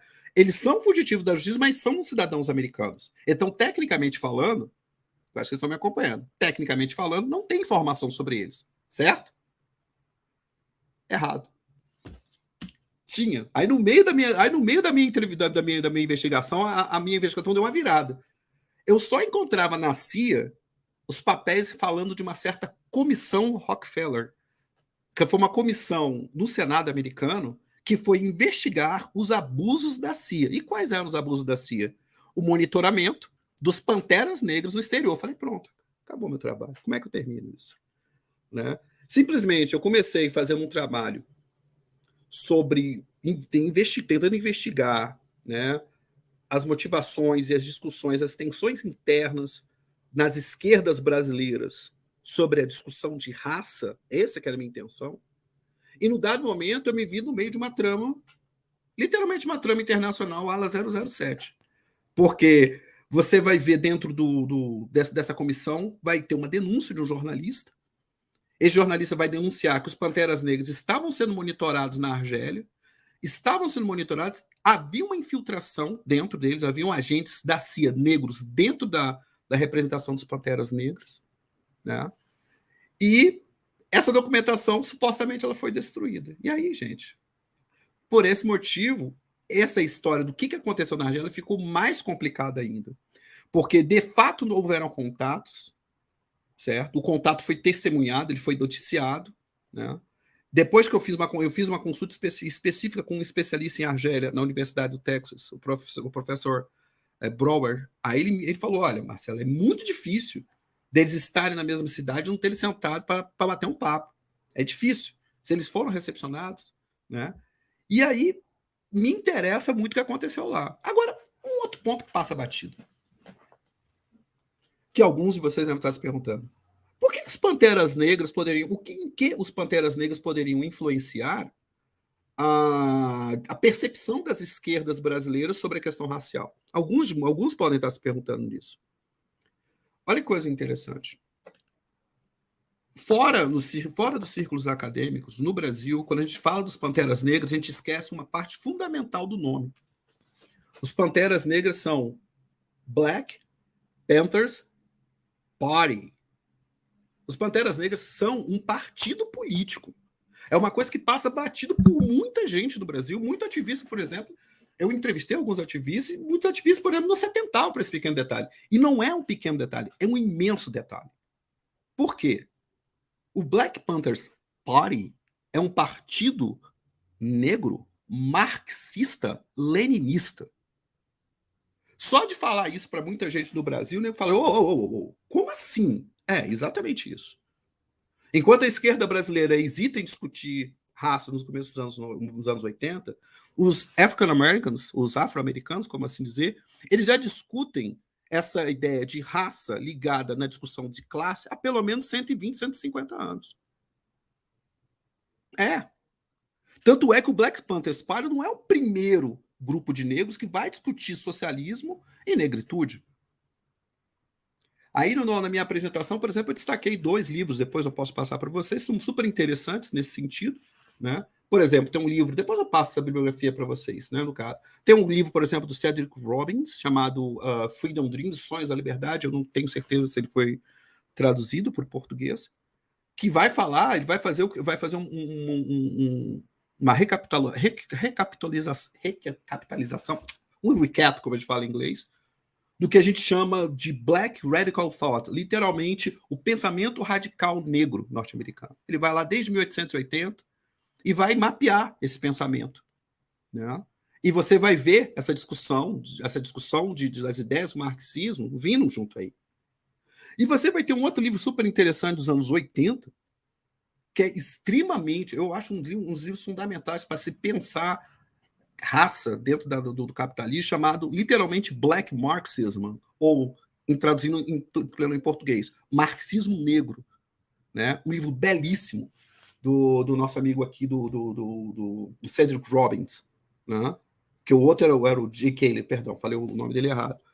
Nesse livro, Robbins vai apresentar a seguinte ideia, gente. Ele vai apresentar e vai provar por A mais B. Ele vai falar assim, olha só, o racismo ele precede as próprias relações de produção capitalistas. Tipo, só essa percepção, só essa afirmação já sei aquela coisa que a gente fala em inglês, é mind-blowing, aquela coisa que Jesus, ele vai provar por A mais B que esse racismo já existe desde antes do próprio capitalismo, que é uma coisa que por si só já pega esses marxistas ortodoxos e puxa o tapete deles. Muito marxista ortodoxo, ele se prende do que o Karl Marx vai dizer, que Karl Marx vai ter vamos brincar um pouco, né? Obviamente. O pessoal que estuda marxismo mais profundamente sabe que não é tão simples, né? Mas como se fosse uma aula, que nós, né, Dandara, nós somos educação básica, né? Mas de uma maneira bastante simples, simplista e grosseira, a teoria marxista clássica ela encara o escravismo e a colonização como uma anomalia. Sacou? Só que, na perspectiva do Black Marxism, não é uma anomalia. O colonialismo e a escravidão fazem parte, sim, do que nós entendemos como capitalismo. Né? Bem, essa discussão é uma discussão longa. O grande lance aqui é, voltando ao Black Panthers, onde é que entra os Black Panthers aqui? Meu ponto é, como que a esquerda brasileira não conhecia essas interpretações? Essa é uma coisa que me incomoda bastante. Como que ela não conhecia? Talvez ela não tivesse acesso, você não tem internet, você talvez não tenha livros. Você entende? É uma coisa que vai ter sentido, né? Porque, como a Dandara falou um pouco sobre análise de discurso, eu também gosto de análise de discurso e eu gosto também de pensar como as ideias circulam. Né? Mas tem um detalhe. Em 1920, Lenin, em um discurso, ele vai chamar os trabalhadores negros e vai chamar pelo seu papel revolucionário. Esse discurso dele vai chamar a atenção dos trabalhadores brancos norte-americanos, vai escandalizar eles e vai, ao mesmo tempo, vai autorizar os trabalhadores negros americanos a falar, não, veja bem, nós fazemos parte dessa luta. E aí eu me pergunto, por que o marxismo-leninismo no Brasil não evidencia isso? não discute isso, né? Então, em linhas gerais, o que aconteceu em Argel envolve essas questões. Envolve esse entendimento que nós temos de esquerda no Brasil, um dado momento, essa hesitação. Eu não estou falando hoje, tá, gente? Estou falando em 1970, 1980. Você vai entrevistar os ativistas, eles vão falar assim, olha, os caras chegavam para a gente no movimento estudantil, chegavam para a gente e falavam assim, olha, não existe negócio de racismo, né? Olha, a gente primeiro resolve a estrutura, depois resolve esse negócio de raça. Você vai pegar a documentação da repressão monitorando a atividade dos partidos de esquerda, eles vão falar assim, olha só, olha, raça, ela nunca pode superar a discussão de classe. Entendeu? E nós temos uma noção no Brasil, isso por alto, nós temos uma noção no Brasil que essas coisas não se misturam, mas só que existem outras interpretações do marxismo que parte da nossa esquerda, num determinado momento, no momento do tempo, no espaço, teve contato. Entendeu? E isso aconteceu em Argel. Basicamente, essa é a discussão que eu estava querendo colocar. Eu não vou tomar mais o tempo de vocês, eu acho que já pode passar para discussões, porque basicamente as ideias, no geral, seriam essas. As referências bibliográficas eu faço questão de passar para vocês depois, ou de repente agora aqui no chat e tal. E, bem, muito obrigado. Obrigada, Marcelo. Não, vocês não tomam o nosso tempo, gente. A gente quer ficar ouvindo, porque são histórias que são essenciais para o nosso pensamento, para a nossa organização, para as nossas lutas, né? Eu me lembro que foi terça-feira, nós fizemos um diálogo sobre os parlamentares e os parlamentares eleitos agora em 2022, e vem uma pessoa, um perfil, não sei o que, maoísta, para dizer que, né, enquanto não acabar o capitalismo, não tem o que fazer com racismo, não sei o que, E a Dulce Pereira, eu nem li o comentário, mas a Dulce Pereira viu e veio e fez assim, ela foi cirúrgica, diz, olha, racismo é anterior, talvez seja a mais longeva forma de opressão que a gente tem na história, então, sabe, não dá para ter esse simplismo ao analisar e ao pensar caminhos e possibilidades. Aí eu remonto sempre a minha querida, saudosa Luísa Barros. Racismo não é para amadores, gente. A coisa é muito mais complexa. Ivangilda Bispo, ela traz. Eu sei que você, Betânia, tem perguntas para colocar, não sei se o Marcelo tem alguma pergunta para a Dandara também. Eu já vou passar para vocês fazerem seus questionamentos, mas deixa só ver aqui. A Ivangilda está dizendo o seguinte, Dandara: a tensão racial em São Tomé e Príncipe em relação aos professores portugueses me lembrou a crise do Instituto Moçambicano em fins da década de 60. A Frelimo tentou consolidar que a luta era contra o colonialismo e o imperialismo, não contra os portugueses. Houve uma ênfase em construir uma identidade nacional que abraçasse pessoas de todas as cores. Como assim? Os portugueses não simbolizavam o colonialismo ali naquele território, naquele momento? E aí ela pergunta, Dandara, Corfula, em São Tomé e Príncipe, diz respeito a qual caracterização social e fenotípica? No livro do pesquisador Lúcio Neto Amada, aparece essa cor no mapa de movimento escolar de 1896. Esse termo continua após a independência? A Domaí chegando aí, seja bem-vinda. É Menil Maranhão na área, gente. A Maílma também já está aí, né? Gorete Albuquerque, dizendo que o idioma pode ter sido um impedimento apenas ao final dos anos 70 e início dos anos 80, com o processo de abertura democrática, que alguns teóricos começaram a ser publicados no Brasil. A carinha do Marcelo, sorrisinho do Marcelo. Mas eu vou passar para que você, Betânia, você, Marcelo, possam formular também as perguntas que vocês têm, porque aí a gente volta na segunda rodada dialogando com o conjunto das questões e das perguntas. Betânia? Oi. Nossa, eu fiquei pensando várias coisas. A fala do Marcelo foi incrível, porque se conecta diretamente com o que a gente está passando agora, né? Desde 2018 sempre aparece alguém, quando se fala de PT, Lula, sempre aparece alguém para retomar o Mano Brown, falando como o PT deveria se articular, etc. E aí a gente fica nesse impasse, né? O próprio Lula fez algumas falas um pouco complicadas sobre a participação de pessoas negras, identificação de pessoas negras no PT, né? Não em outras coisas. Acho que foi o próprio Mano Brown que cobrou ele. Olha, cadê as lideranças negras no PT? E ele fez algumas falas meio complicadas. Eu fiquei pensando muito também, eu fiquei muito feliz, na verdade, quando o Marcelo citou o Cedric Robinson.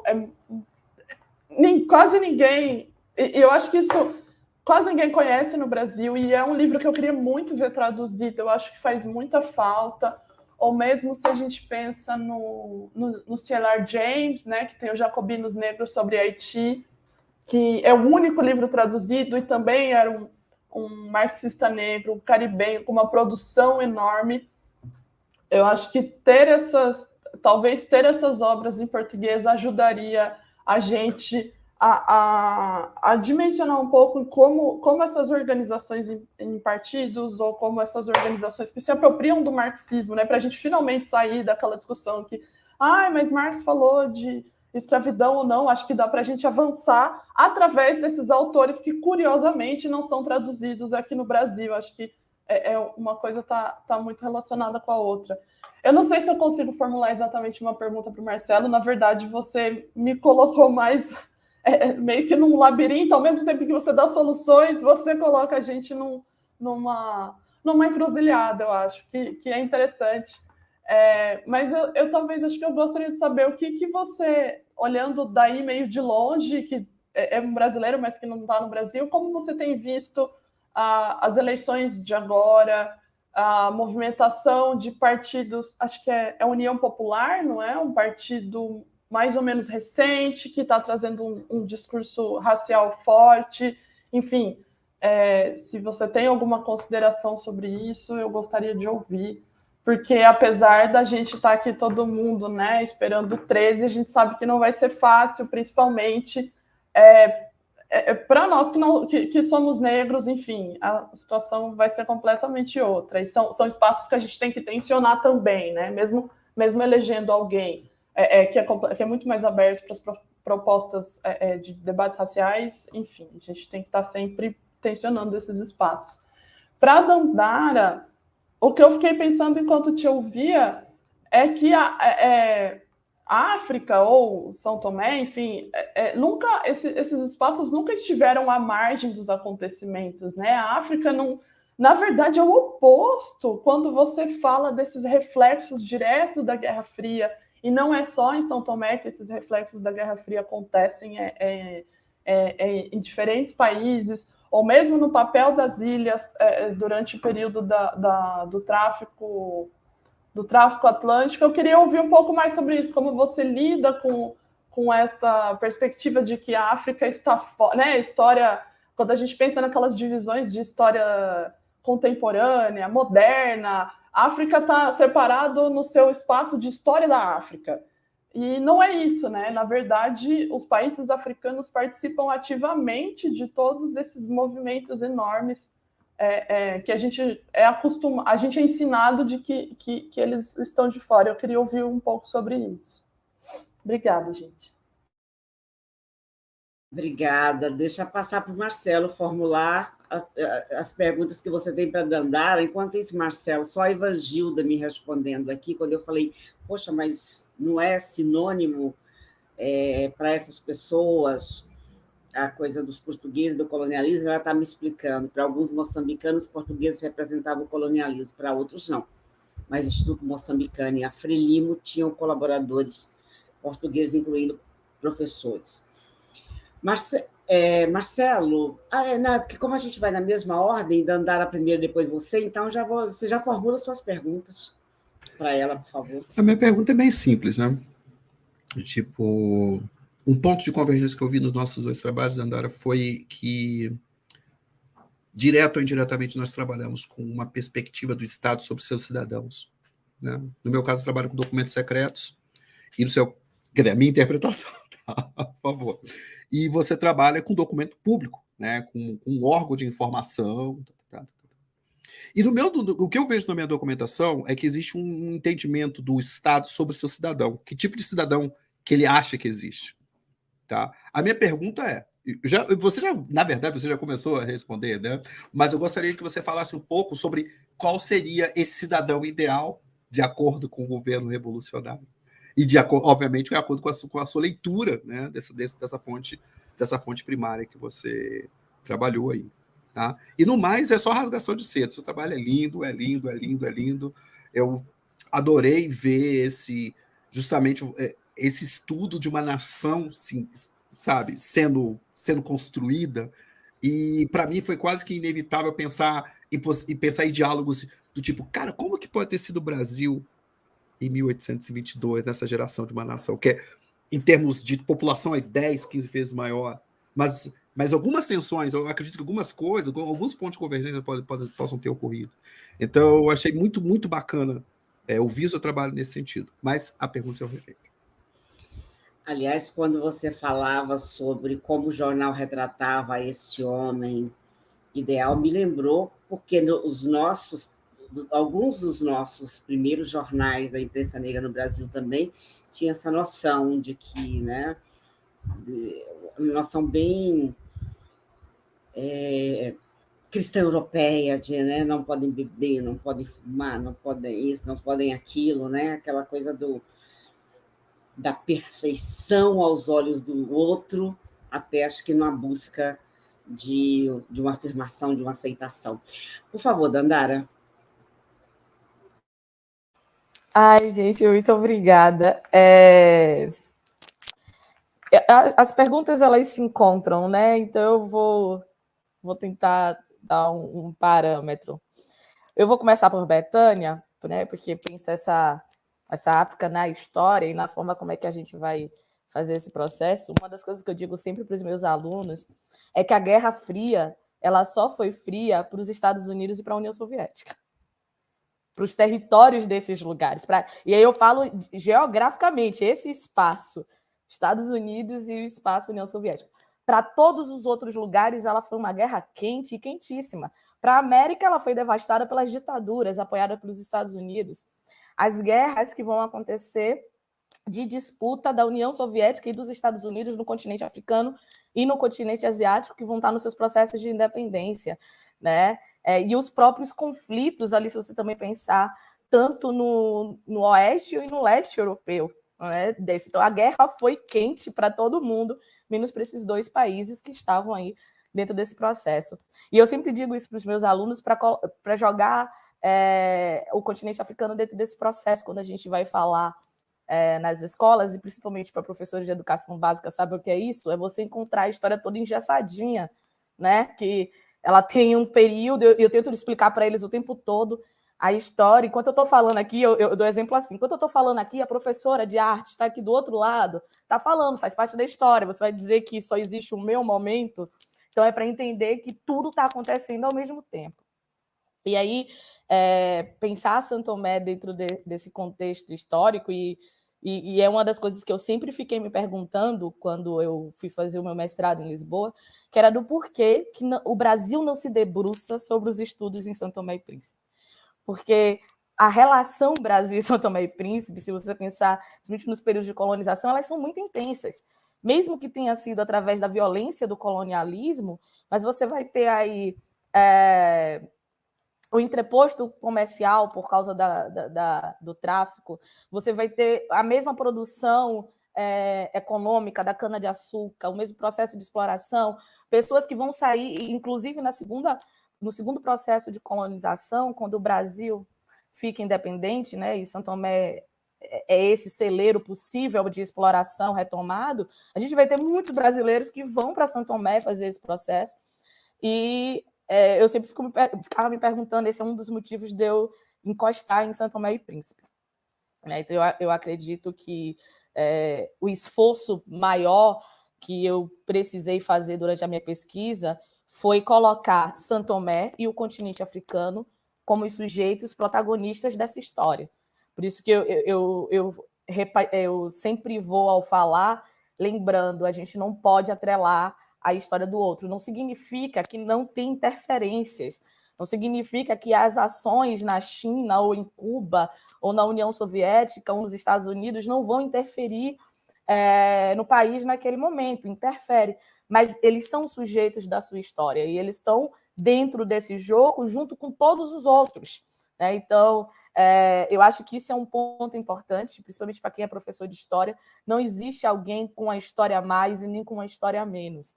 Né? Eles são todos sujeitos nos mesmos pontos de partida e que vão estar ali, claro, com os seus conflitos, com os processos de violência, com os processos de alianças, com N's, mas todos sujeitos nesse processo histórico. Eu acho que esse é um principal ponto, né? E não se deixar levar pelo que o Norte, né, principalmente a Europa Ocidental, escreve e nos influencia, principalmente quanto pesquisadores, às vezes. Não sei se consegui responder. E aí, já emendando com a dúvida que Sivani ficou, é colonialismo, mas como é que se discursa contra o colonialismo, mas não contra os portugueses e contra os europeus? Como é que consegue fazer isso, né? E a professora, deixa eu só voltar aqui o nome dela, Ivangilda, ela explicou muito bem, né? Porque você vai ter aí uma necessidade, no final, de acordos com os portugueses, acordos diplomáticos, né? São os portugueses a linha direta dessa interação desses países no pós-independência. Então, era necessário, no discurso, descolar o colonialismo dos portugueses que estavam ali. Isso eu vou perceber também no jornal, né? Num determinado momento que começa, porque a partir de 1976 começa a chegar professores portugueses e vão até 1988. Então, é uma leva muito grande de professores, e não vão ser só esses profissionais, mas esses são os maiores colaboradores que vão para São Tomé e Príncipe, né? Nessa ajuda, nesses acordos diplomáticos entre os países. E aí precisava-se, sim, descolar. Então, começa a se criar uma ideia de que, olha, mas os que estão vindo é porque acreditam no nosso processo também de independência, de luta, eles não vêm para interferir no nosso desenvolvimento aqui. A gente tem que lembrar que agora Portugal está em outro momento, né? Eles também estão se reconstruindo, eles derrubaram o Estado Novo. O problema era o regime do Estado Novo, o problema era a monarquia portuguesa. Então, o problema não são esses que estão agora no poder. É uma tentativa de começar a dizer, se está novo para a gente, está novo para eles também. Claro que isso não passa de discurso, e aí, como o Marcelo disse, a gente analisar discurso, eu acho fascinante você perceber o que está dito, mas, como disse Foucault, o que não está dito é o mais incrível, né? Que aí, o que é que eles, na verdade, não estavam dizendo ali? A gente precisa de Portugal.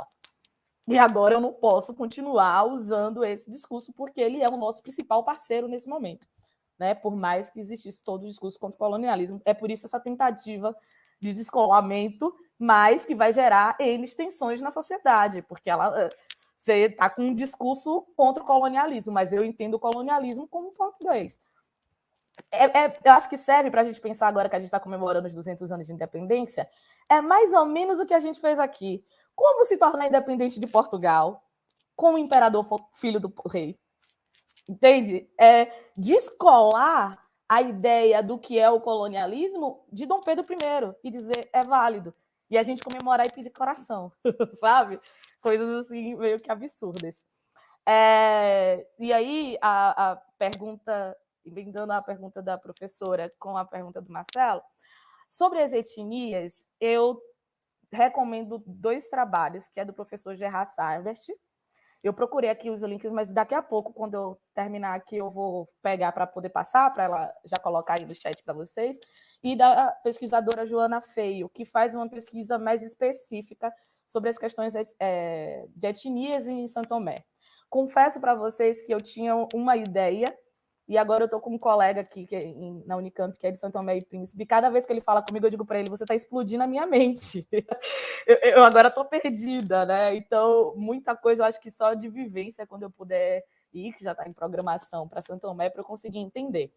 Mas, no pós-independência, o que vai ser retratado e vai aparecer muito como etnia, e aí eu não estou falando de cor, eu não estou falando de raça, mas etnia mesmo, são os forros, os angolares, né, como eu tinha dito para vocês, e depois, com o tempo, uma categoria aí de mestiços que não são os forros, que também são mestiços. Eu até estava nesse debate com meu colega, eu falei, mas os forros são os filhos dos brancos com os negros escravizados, mas eles não são os mestiços, eles são aqueles forros de lá do início. Os mestiços já são uma coisa mais atual. Então, eu percebi que é uma seara bem espinhosa ainda para eu conseguir me debruçar. Então, atualmente, na pós-independência, eu nunca ouvi falar sobre a cor fula, né? Então, eu não saberia te dizer se isso é uma coisa porque não aparece na documentação que eu mexi, nem na bibliografia que eu mexi, ou se é porque deixou mesmo de existir.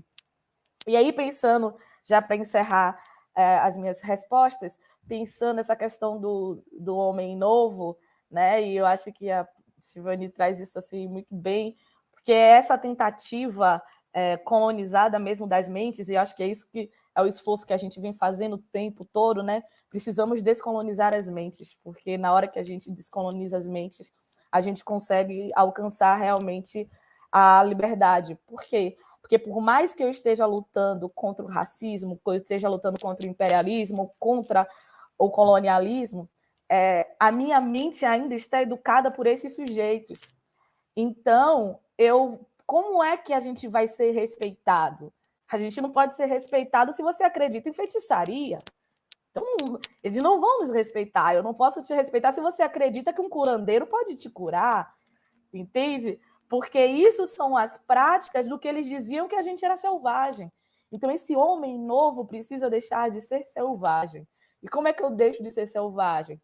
Eu preciso, como eu estava dizendo para vocês no início da apresentação, estar livre de qualquer vício que vá permitir que eu saia de mim. Um deles, principalmente, que mais vai ser combatido é o álcool, né?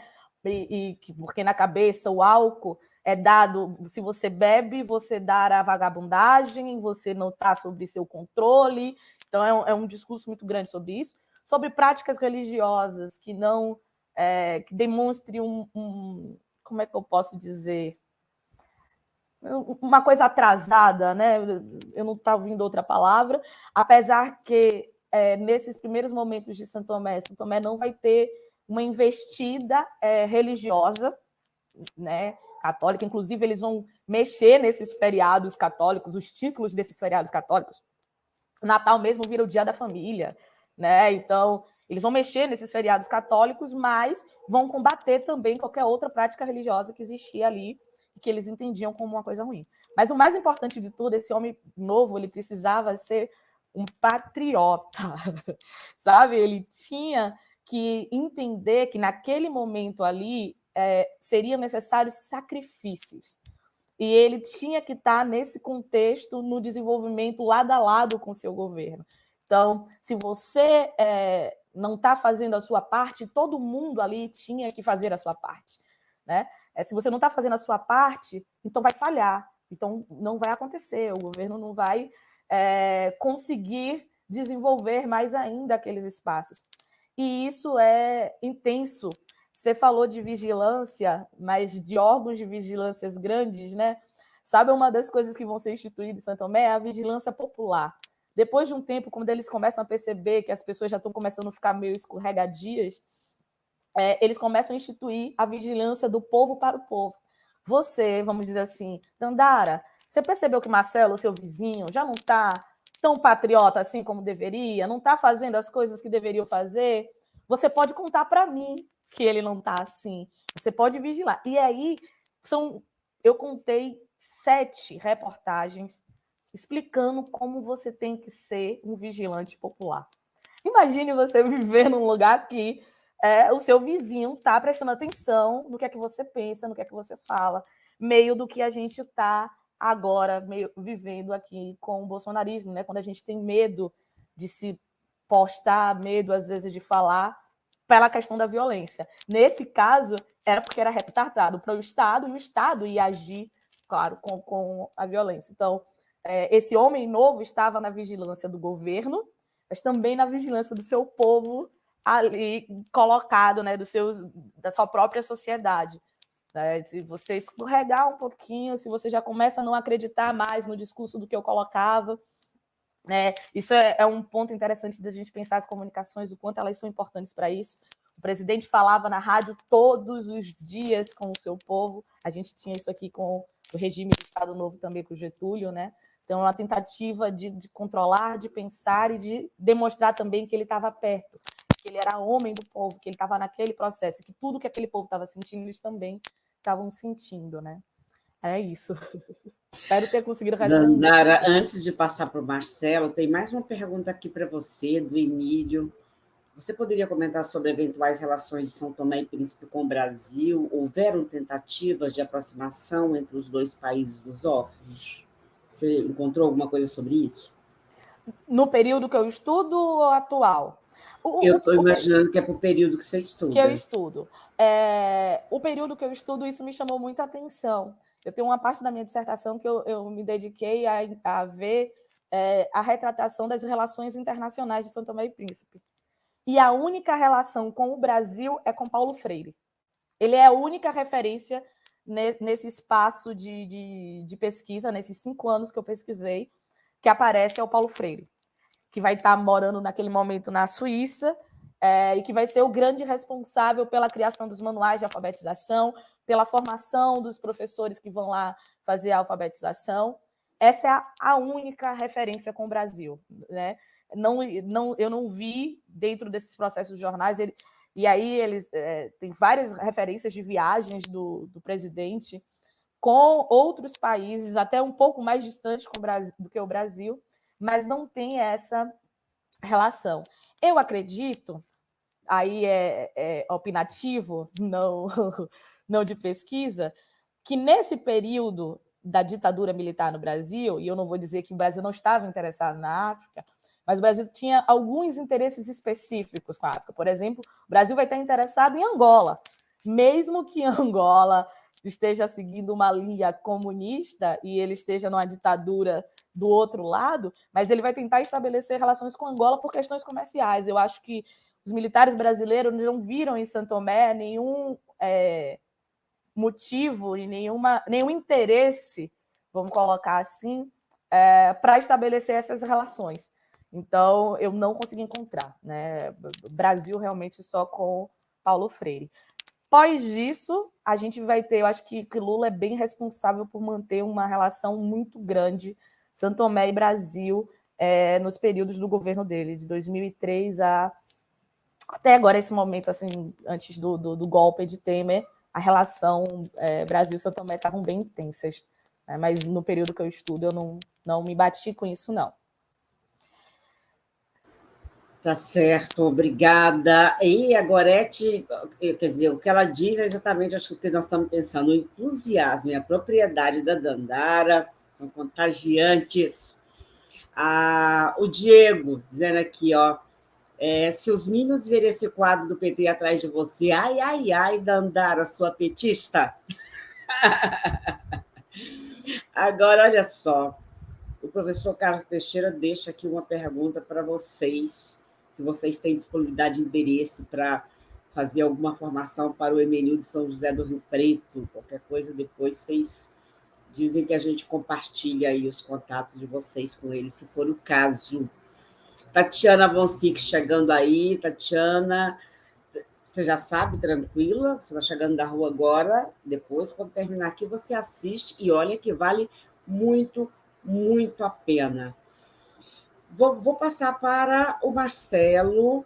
Deixa eu ver, me parece que entrou mais uma questão aqui para você, Marcelo. Não sei se você viu aí no grupo de WhatsApp. Você viu?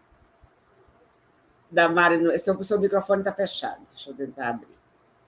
Da Mari Noeli, em que ela diz o seguinte: é mais uma sugestão. Como você trabalha, assim como Dandara, com arquivos e elegeu tratamento análise do discurso, dos documentos que os compõem, seria válido repensar o emprego do termo narrativas, afinal, seu objeto são os discursos, não é mesmo? Pareceu-me que a análise do discurso ainda é terreno movediço em sua pesquisa a respeito da inter-relação histórica e linguística. Marcelo, por favor. Rapaz. Bem, eu vi a questão sobre análise de discurso aqui, já até anotei aqui para fazer um comentário aqui mais adiante, né? E já vou adiantando para a professora. Oh, meu Deus, anotei o nome da professora Mari Noelle. Eu não vou discutir análise de discurso com a senhora, não.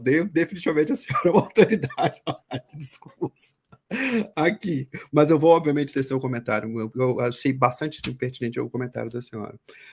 Vamos por partes aqui. Deixa eu ver aqui. Vou começar pela Betânia. Tá? Betânia, olha só. Essas colocações e essas questões que eu estou colocando, eu também fico muito pé atrás, porque a gente está exatamente num momento muito complicado de discutir esse tipo de coisa. Nós não estamos no momento de dividir, pelo contrário, nós estamos no momento para somar e botar, botar quente, né, nesses malditos fascistas. Vocês me perdoem a grosseria, mas eu não consigo falar de uma forma muito tranquila sobre esse momento político, não. Tá? Mas longe de dividir, eu gosto de pensar que essa discussão essa lebre, como diz um amigo meu, que eu levanto aqui, é também uma coisa mais para somar, porque aí você já jogou do teu lado aí. Exatamente. Tem muitas leituras que nós, negros, de esquerda, ou de qualquer facção, mas nós, negros, podemos sentar e ler. Se é James, por exemplo, Dubois, por exemplo, a gente não lê. E uma coisa que aí entra...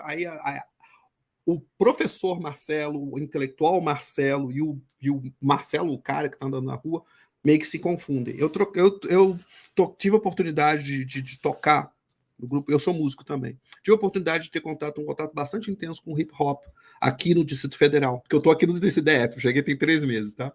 E uma coisa que me incomoda, que sempre me incomodou, é que a gente ouve muitas músicas, a gente assimila muitos elementos dessa cultura, mas às vezes a gente não vê, como eu gosto de perceber, a música como uma porta de entrada para você ler mais e aprender mais. Era o que acontecia, por exemplo, no caso das Panteras Negras. Eu vejo muita gente falando das Panteras Negras, mas eu não vejo as pessoas indo atrás. Aí tem uma questão, foi até um colega que levantou aí, olha, tem a questão da tradução. Sim, aí que está.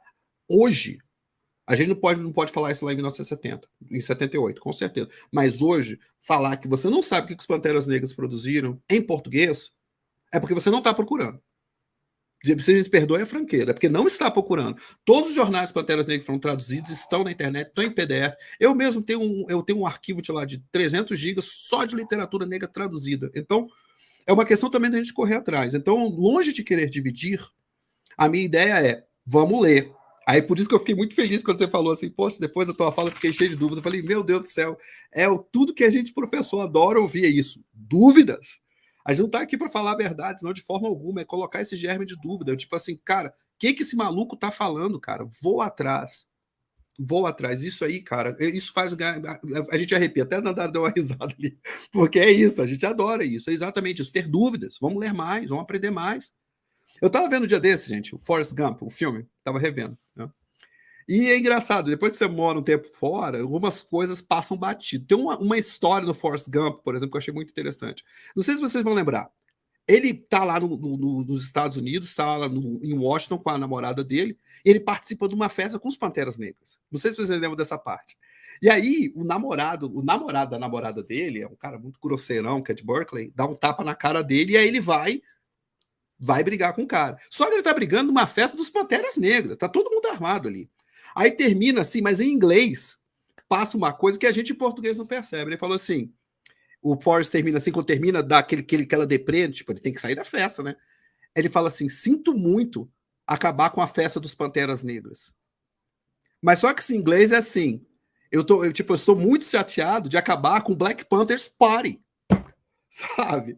Então, passa batido. Então, tem algumas coisas assim, tem alguns elementos de cultura e língua que passam batidos pra gente. Por exemplo, essa omissão desse partido dos Panteras Negras, eu acho muito complicado. Porque ela traz, quando você vai correr atrás, ela traz todos esses autores que você falou, Betânia. C.L.R. James, do Boas, do Robbins, sabe? Essa galera toda. Então, tipo, dá para correr atrás. E sim, não se traduz. E é uma coisa muito interessante. Por que não está sendo traduzido essas leituras para a gente, né? Então, foi comentar essa questão da cultura afro-americana, que a gente tem muito contato com a cultura afro-americana, ela é inspiradora, etc. Mas ela, no meu entendimento, a leitura que nós temos, uma leitura geral que nós temos da cultura afro-americana, ela pode ir além. Né? Ela pode ir além dos direitos civis, que é uma literatura fantástica, pode ir além de Malcolm X, que é uma literatura fantástica. Mas quando você vai ler mais sobre o Black Radical Thought, você vai ver que você tem várias interpretações da coisa na perspectiva norte-americana. E me incomoda, às vezes, que muitos colegas nossos não têm tempo, ou por N motivos, não se aprofundam mais nessas leituras. Tá? A questão da análise de discurso aqui, eu fiquei com o pé atrás, né? Porque eu usei o termo de análise de discurso aqui, eu vou confessar, por uma falta de uma terminologia melhor. Explico.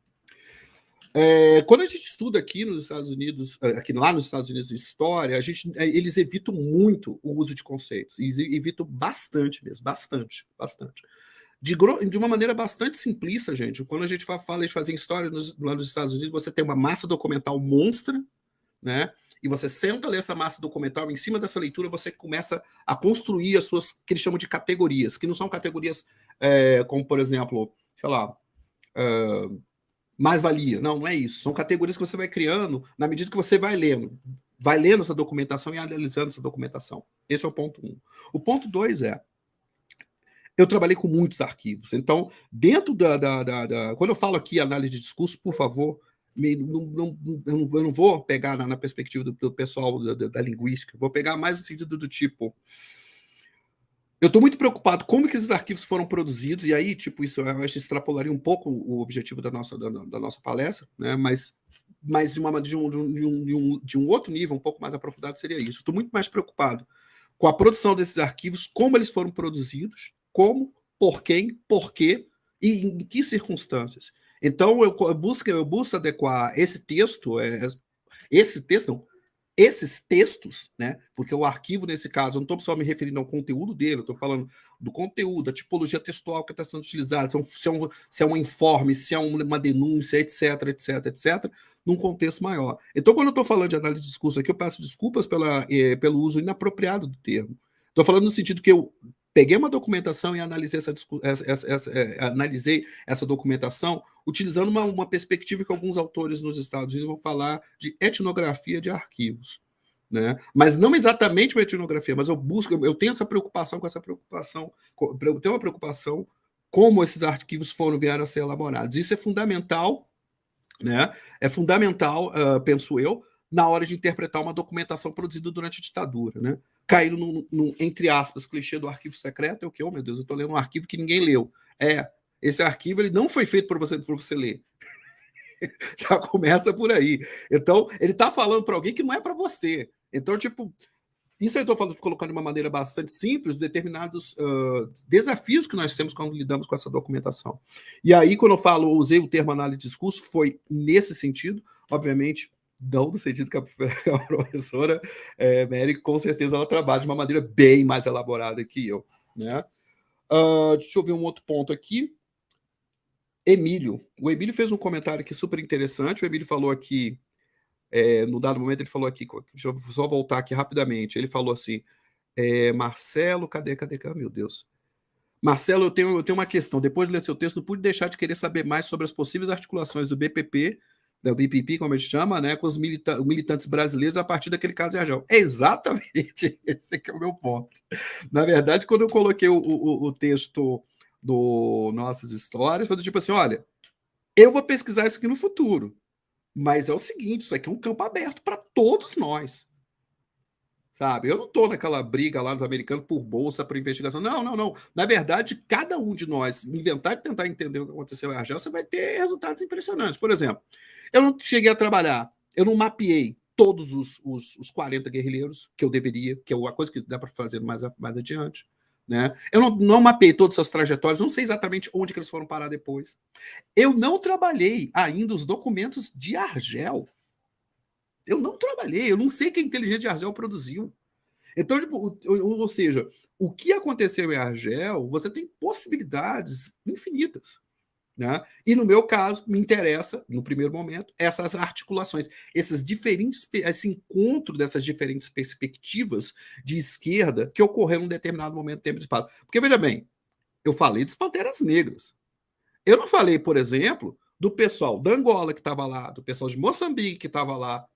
Então não eram só os Panteras Negras que estavam lá. Você tinha lá 3, 4, 5, 6 facções negras, marxistas, no meio de seus processos revolucionários na África Negra, naquele momento, que estão no mesmo lugar que os brasileiros, que os nossos brasileiros. Eu não estou falando isso que eu tenho que chamar os caras para responsabilidade, porque eles estavam preocupados com o que estava acontecendo com o Brasil. Mas eu não consigo imaginar como que eles não trocaram figurinhas. E esse é o tempo, trocar figurinhas.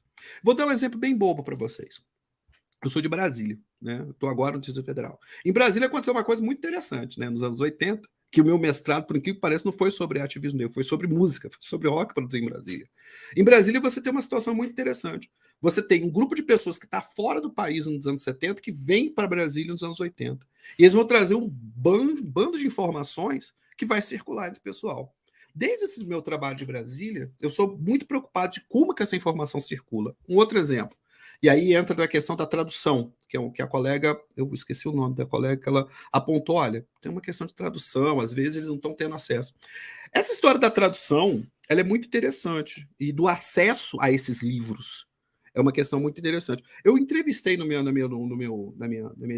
dissertação, na minha tese, uma pessoa, por exemplo, que enviava livros para o pessoal do ativismo, o Ivair. Eu acredito que a Silvani deve saber quem é esse cara. Ele mandou ali uma galera aqui no Brasil. E ele mandou entre 1978 e 1982, no final da ditadura de um país marxista. Ele estava mandando tudo para cá. Quando eu falei com ele, ele falou assim, olha, cara, eu mandei livro para nem sei para quem mandei coisa no Brasil.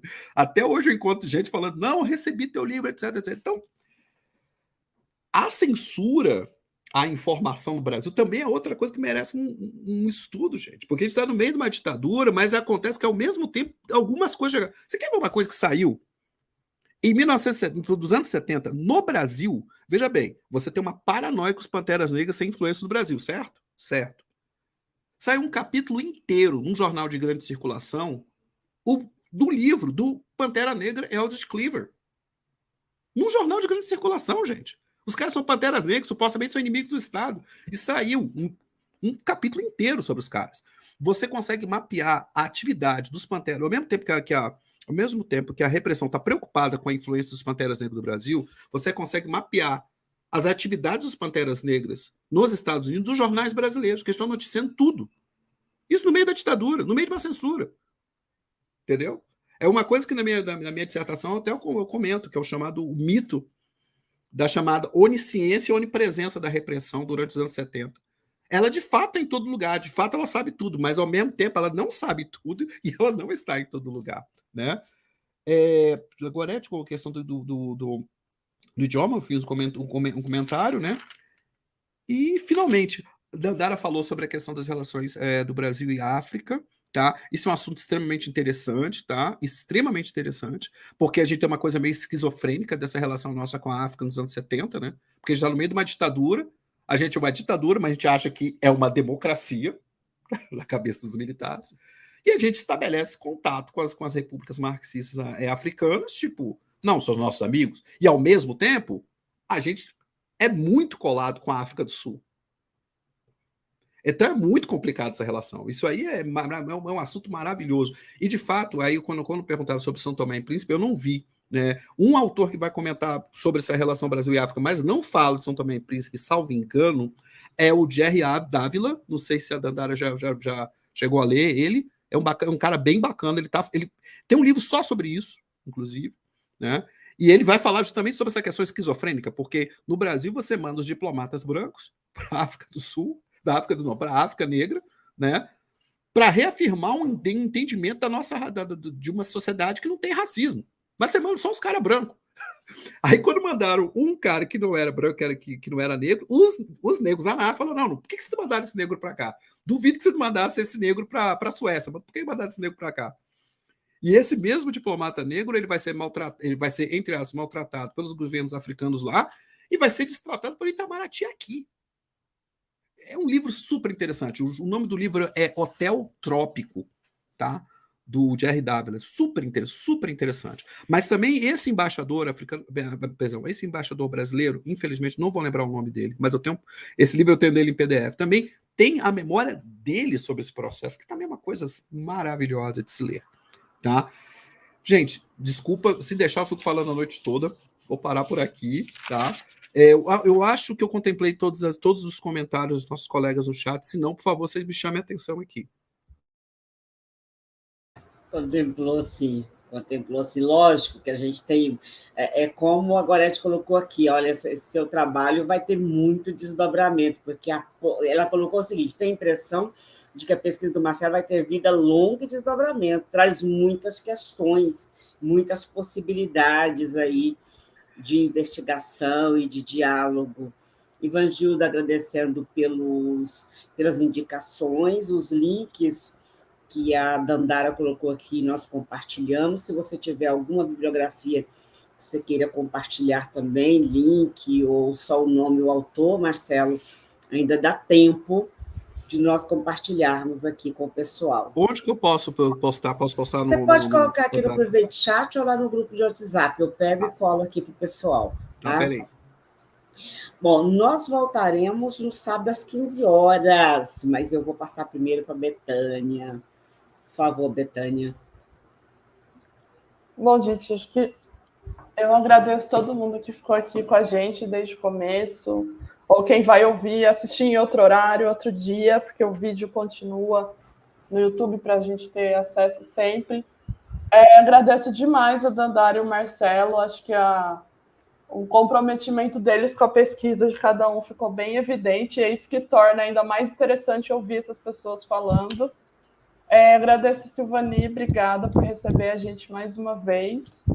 E é isso, acho que a gente volta daqui umas 2 semanas com os nossos próximos convidados, gente. Boa noite, obrigada.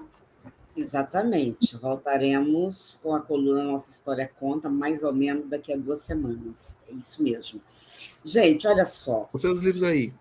Sim, e eu compartilhei aqui com o pessoal o material que você citou, eu acho que em português é só o Hotel Trópico do Jerry Dávila, né? Eu não tenho certeza, não, eu acho. Tá. Mas é que tá. Esses livros, mas o Cedric Hobbs, Black Marxism. Vale a pena ler inglês. Dá para ler. Eu garanto, dá para ler. Freedom Dreams do Robin Kelly. Esse Freedom Dreams do Robin Kelly, ele dá uma geral dos últimos 100, 120 anos de pensamento negro norte-americano. Ele é bastante interessante por conta disso, né? Que dá essa visão geral das diversas tendências de pensamento, né, negras norte-americanos nos últimos anos. Tá certo. Então, gente, está aí. Leituras e mais leituras para serem feitas. Mas aí, o que vem aí no sábado? Sábado, vocês sabem que nós transmitimos terça e quinta, 19h30, sábado, 15 horas. Sábado nós vamos conversar sobre racismo e fascismo no Brasil, as duas faces do mesmo ódio. É a nossa última transmissão ao vivo do mês de outubro. Acho que a nossa contribuição que a gente podia fazer virtualmente nesse processo que nós estamos vivenciando eleitoral, eu acho que a gente já tem aí um grande material à disposição e precisamos também ir corpo a corpo, né? Precisamos de estar fora do mundo virtual também. Mas vamos continuar alimentando tanto o YouTube, com coisas que já estão gravadas, como o Facebook, como o Instagram, e voltaremos no Novembro Negro. Então, estou contando com vocês aqui no sábado, nós vamos conversar com a dona Diva Moreira, com a Carolina Pereira e com a Dalila Negreiros, sobre racismo e fascismo no Brasil, as duas faces do mesmo ódio. Acho que a gente tem muitas discussões, muitas elaborações sobre o racismo, enquanto estruturante das relações no Brasil, enquanto estruturante das instituições, enquanto uma mazela institucionalizada, e a gente tem essa crescente institucionalização do fascismo também, que a gente tem evidenciado aí no governo Bolsonaro, e com tendências, caso ele continuasse no governo, a se aprofundar ainda mais, né?